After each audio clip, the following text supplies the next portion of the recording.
Salam sejahtera, terima kasih kerana bersama dengan saya. Kita dikejutkan dengan dua penguatkuasa ditahan kes rasuah RM23,000.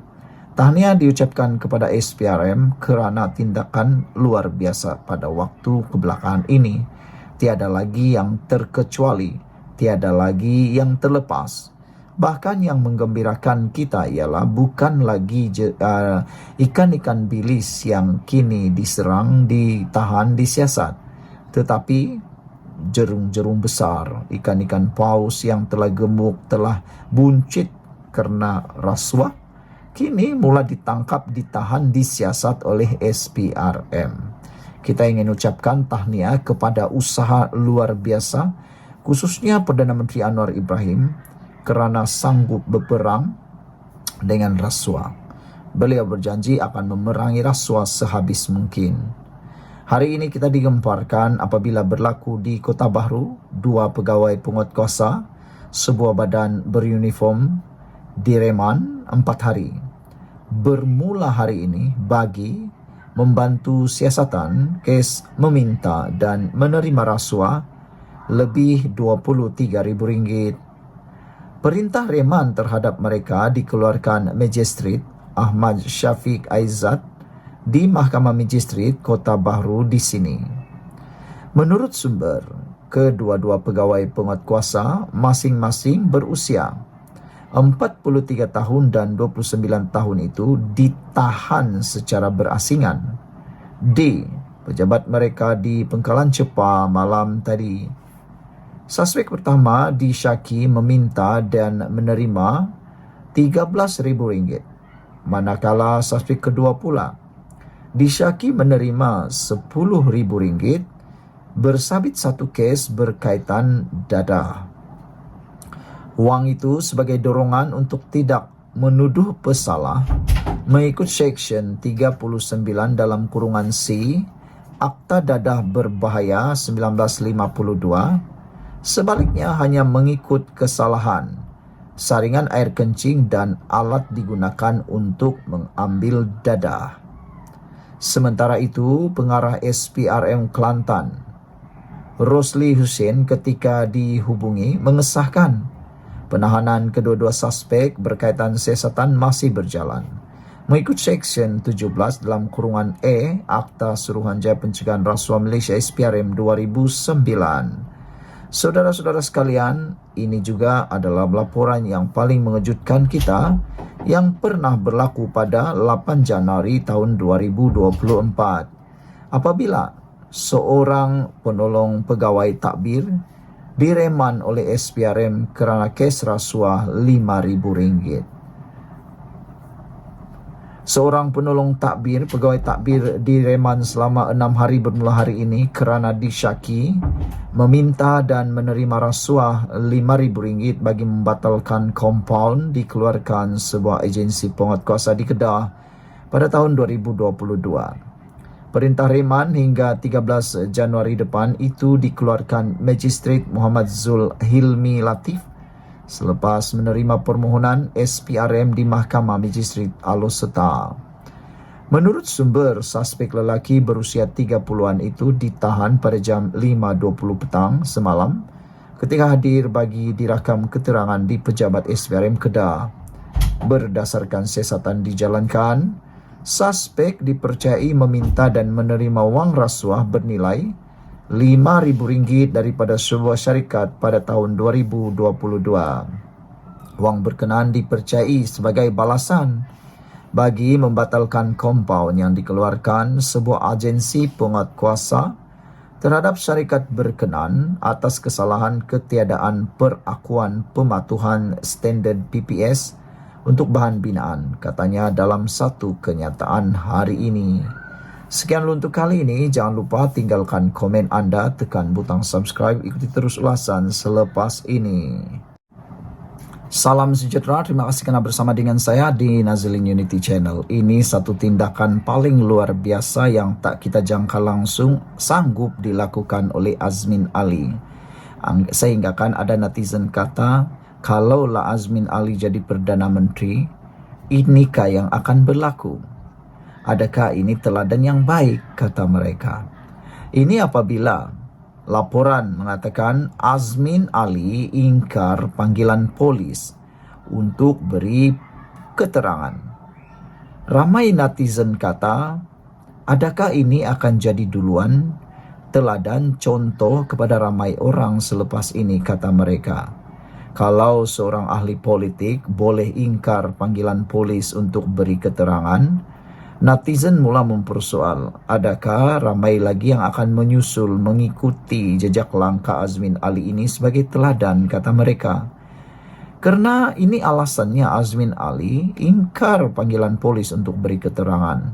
Saya sebelum ini belum pernah dengar ahli politik maupun orang-orang VIP yang berani ingkar panggilan polis untuk beri keterangan. Tapi ini kali pertama saya tahu seorang ahli politik, pemimpin negara, pemimpin yang pernah menjadi orang besar negara, mengingkar panggilan polis. Jadi kalau selepas ini ada panggilan polis terhadap ahli Dewan Undangan Negeri kah, ahli parlimen kah, orang-orang VIP kah, atau siapapun, tauke-tauke kah, atau siapapun, adakah mereka akan menjadikan tindakan Azmin ini sebagai duluan atau satu ikutan baru?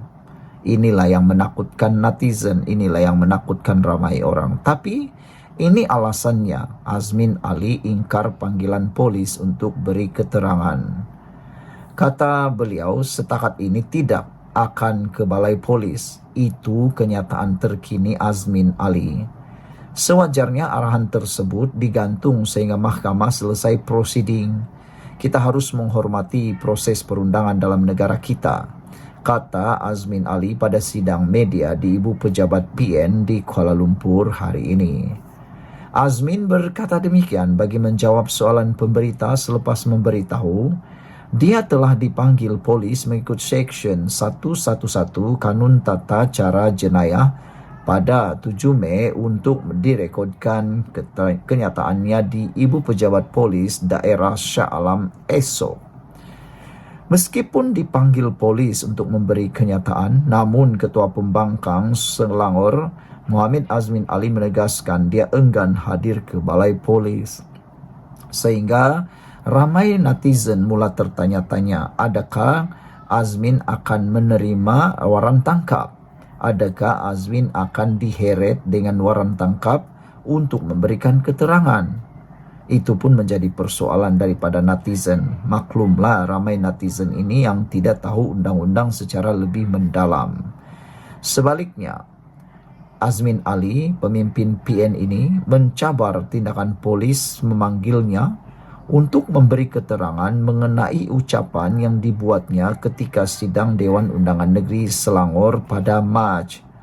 Azmin Ali mendakwa tindakan pihak berkuasa itu cubaan untuk menakut-nakutkan dirinya dan melanggar undang-undang, terutamanya perkara 72 Perlembagaan Persekutuan yang memberikan adun kekebalan daripada prosiding sivil dan jenayah terhadap perkara yang dibahaskan dan dibuat di dalam sidang Dewan Undangan Negeri. Susulan itu, saya sudah mengarahkan peguam untuk memfailkan permohonan di Mahkamah Tinggi Shah Alam untuk semakan kehakiman bagi menyemak tindakan dan keputusan pihak polis mengeluarkan notis berkenaan. Saya juga menghantar surat kepada pihak polis supaya dapat tangguhkan atau gantung tindakan memanggil saya bagi memberi keterangan berkaitan isu itu kerana prosiding mahkamah masih belum selesai. Bagi menghormati proses undang-undang, mereka polis sewajarnya menggantung sebarang arahan kerana ia jelas melanggar peruntukan sedia ada, katanya pada sidang media di Ibu Pejabat Perikatan Nasional di Kuala Lumpur hari ini. Bagaimanapun, Azmin berkata pihaknya tidak menerima sebarang maklum balas daripada polis berkaitan isu penangguhan itu. Sebelum ini, Azmin pada sidang Dewan Undangan Negeri Mac lalu dilaporkan meminta kerajaan negeri untuk menjelaskan tindakan Perbadanan Kemajuan Negeri Selangor menjual hak pembangunan PJ Sentral yang dijangka memberi pulangan bernilai 1.04 bilion kepada Malaysian Resources Corporation Berhad MRCB pada nilai 270 juta. Sekian untuk kali ini. Jangan lupa tinggalkan komen anda. Jangan lupa tinggalkan komen anda, tekan butang subscribe. Kita jumpa lagi. Salam sejahtera, terima kasih kerana bersama dengan saya di Nazilin Unity Channel. Masih terkait dengan isu siasatan SPRM terhadap Menteri Besar Perlis. Kali ini, satu penafian dibuat. Ketua Bersatu Perlis menafikan lapor kepada SPRM. Kita lihat di sini, adakah ini ialah bibit perpecahan antara Parti Bersatu dan PAS di Perlis? Kalau ini benar-benar berlaku, ini menunjukkan satu perang saudara ataupun satu masalah dalaman sedang berlaku dalam Perikatan Nasional, khususnya untuk Parti Bersatu dan PAS yang ada di Perlis. Adakah ini adalah isyarat bahawa Perikatan Nasional kini lemah di Perlis dan bakal berpecah? Kalau itu berlaku, tiada yang mustahil. Tetapi hari ini, Ketua Bersatu Perlis menafikan lapor kepada SPRM. Ketua Bersatu Perlis Abu Bakar Hamzah menafikan dakwaan. Beliau membuat laporan kepada Suruhanjaya Pencegahan Rasuah Malaysia SPRM yang membawa kepada siasatan terhadap Menteri Besar Perlis Muhammad Syukri Ramli serta anaknya. Abu Bakar yang juga adun Kuala Perlis berkata, beliau sudah membuat laporan polis untuk menyangkal dakwaan ditularkan di media sosial itu. Kata beliau, saya sudah membuat laporan polis menyangkal dakwaan itu sekeras-kerasnya. Kerana itu bukan pelan kita, Perikatan Nasional, katanya menurut Berita Harian. Abu Bakar berkata, 5 adun Bersatu Perlis juga menyokong kepimpinan Muhammad Syukri. Pada 30 April lalu, Muhammad Syukri yang juga Pesuruhjaya PAS Perlis ditahan selama 8 jam oleh SPRM dipercayai berkait tuduhan salah guna kuasa dalam projek pembekalan. Siasatan itu menyusul selepas laporan SPRM mengesahkan sedang menyiasat seorang pemimpin kanan di utara tanah air kerana disyaki melantik beberapa syarikat dipercayai mempunyai kepentingan dengannya membabitkan projek pembekalan dianggarkan bernilai RM300,000. Sumber SPRM berkata pemimpin itu juga disyaki melantik beberapa syarikat bagi kerja-kerja baik pulih dan penyelenggaraan jalan yang melibatkan peruntukan pejabat Menteri Besar kira-kira RM1 juta dan agensi itu dipercayai mempunyai kepentingan dengan anak pemimpin berkenan. Sebelum itu, anak Syukri antara 5 individu yang telah direman SPRM bagi membantu siasatan pemalsuan dokumen tuntutan berjumlah RM600,000, semuanya sudah dibebaskan dengan jaminan. Mereka ditahan bagi membantu siasatan pemalsuan dokumen, membabitkan projek pembangunan prasarana seperti membaik pulih, menyelenggara, perbekalan dan perkhidmatan di seluruh Perlis sejak tahun 2022 hingga kini, yang menjurus kepada tuntutan palsu terhadap kerja tidak dilaksanakan. Jadi, penafian ini mengejutkan kita. Ketua Bersatu Perlis nafi lapor kepada SPRM. Sekian dulu untuk kali ini. Jangan lupa ikuti terus ulasan selepas ini.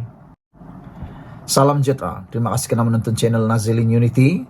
Saya bodoh. Mahathir pilih kuli. Itu isu. Tajuk yang luar biasa malam ini, pada pagi ini, petang ini. Saya bodoh, Mahathir pilih kuli. Itu komen dan pendedahan oleh Musa Hitam. Bekas Timbalan Perdana Menteri Tun Musa Hitam mendakwa bekas bosnya Tun Dr. Mahathir Mohamad lebih mencenderung memilih Tengku Razali Hamzah berbanding dirinya kerana beliau seorang ahli politik bodoh. Bercakap semasa menyampaikan ucapan aluan bagi melancarkan buku bertajuk Kuli Memori 205 Musa menggelarkan Dr. Mahathir sebagai seorang ahli politik yang bijak. Waktu Dr. Mahathir dalam mesyuarat Majlis Tertinggi UMNO, ketika itu Dr. Mahathir beritahu kepada seluruh ahli Majlis Kerja Tinggi MKT, dia cakap ada seorang daripada kita yang tak sabar nak ambil alih jawatan sebagai ketua dalam UMNO. Ada satu malam Dr. Mahathir kata ada dengar bahawa orang ini jahat. Saya pun macam bodoh dan ketika itu saya duduk sebelah dengan pemimpin yang sangat penting kerana saya ketika itu adalah timbalan. Saya pusing untuk tanya, siapa individu yang dia cakap? Percaya atau tidak, saya tanya siapa dia, individu yang dituju itu, ada mereka beritahu, "Yulah, Musa," katanya. Pada hari seterusnya, saya beritahu untuk lepaskan jawatan semudah seperti itu. Walaupun bos sayangkan saya dan sekarang dia henti sayangkan saya. Kerana saya tak boleh buat kerja, timbalan Perdana Menteri bodoh, dia terperanjat, katanya. Berkongsi cerita mengapa beliau tidak bertanding menentang Dr. Mahathir untuk jawatan Presiden UMNO, Musa mengaku faktor keuangan adalah cabaran dan hal utama. Dengan kekangan itu, Musa mengakui beliau terpaksa bersikap realistik dan tidak boleh berbuat apa-apa, termasuk untuk mencari dana. Realiti yang tidak membenarkan saya untuk menyertainya. Saya bersikap realistik. Saya berdepan apa saja bentuk realiti, yaitu saya tak ada duit langsung. Faham tak bila kita berpecah dalam UMNO? Ada UMNO baru dan UMNO lama. Kuli mengetuai tim B dan lepas itu tim B jadi semangat 46. Saya fikir saya pandai sangat dan Tun Abdullah Badawi dan Sahrir dan ada budak-budak kita bersama. Soal duit macam mana? Saya lihat kepada Sahrir. Seorang pun tak ada duit. Cuba juga untuk mendapatkan sumbangan, tapi tak menjadi dan ia tak semudah itu. Ia adalah realiti. Berbalik kepada wang, saya sedar saya tak ada duit dan isu duit adalah cabaran terbesar dalam politik atau orang politik. Kerajaan dan parti politik kena hadapi, katanya. Dipetik daripada myKMU.net dengan tajuk "Saya Bodoh, Mahathir Pilih Kuli." Ini satu pengakuan yang amat luar biasa yang tak pernah kita tahu. Apabila bekas timbalan Perdana Menteri Tun Musa Hitam mendakwa, bekas bosnya Tun Dr. Mahathir Mohamad lebih cenderung memilih Tengku Razali Hamzah berbanding dirinya kerana beliau seorang ahli politik bodoh. Sekian untuk kali ini. Jangan lupa tinggalkan komen anda. Ikuti terus ulasan selepas ini. Salam sejahtera, terima kasih kerana bersama dengan saya di Nazilin Unity Channel. Isu paling hangat pada petang ini ialah tentang 10 pembongkaran berkaitan dengan kerajaan Madani yang membuat walaun bingung. Haha, ini memang lucu tapi benar. 10 berita ekonomi Madani yang walaun bengang minggu ini. Ini antara punca kenapa PN PAS terus memainkan isu agama dan kaum untuk menutup siri-siri kejayaan ekonomi Madani yang mula menunjukkan hasil pada suku pertama 2024. Nombor 1, pelabur asing pembeli bersih di Bursa Malaysia dengan nilai RM 873.9 juta minggu lepas dan menghampiri RM 1 bilion minggu sebelumnya. Yang kedua, Bank Negara Malaysia BNM memaklumkan bahawa ekonomi Malaysia dalam landasan untuk mencapai sasaran pertumbuhan sehingga 5% tahun ini. Nombor 3, lebihan baki akaun semasa Malaysia suku pertama tahun 2024 pada jumlah yang lebih tinggi iaitu RM 16.2 bilion. Keempat, perbandingan pertumbuhan ekonomi suku pertama tahun 2024 Malaysia 4.2% Indonesia, 5.11% Singapura, 2.7% Thailand, 1,5%. Malaysia 4,2%. 5. Malaysia mengatasi Thailand sebagai negara kedua terbesar pasaran automotif. Keenam, pertumbuhan ekonomi Malaysia suku pertama 2024 ialah 4,2%, melebihi jangkaan Jabatan Perangkaan Malaysia DOSM pada 3.9%. Pada suku 4 2023 ialah 2.9% sahaja. Ketujuh, ringgit menunjukkan tren mengukuh tahun ini dan hari ini mencecah. RM 4.68 berbanding US dollar dengan jangkaan penurunan kadar faedah US. Nombor 8, nilai dagangan Malaysia naik 12.1% kepada RM 221.74 bilion dan ekspor meningkat sebanyak 9.1% pada April tahun 2024. Kesembilan, Microsoft umum pelaburan RM 10.5 bilion di Malaysia. Kesepuluh, Indonesia menyalahkan Malaysia dan Singapura punca industri semikonduktornya lemah. Malaysia kini menjadi kuasa besar semikonduktor di Asia Tenggara kerana hubungan baik dengan Timur dan Barat.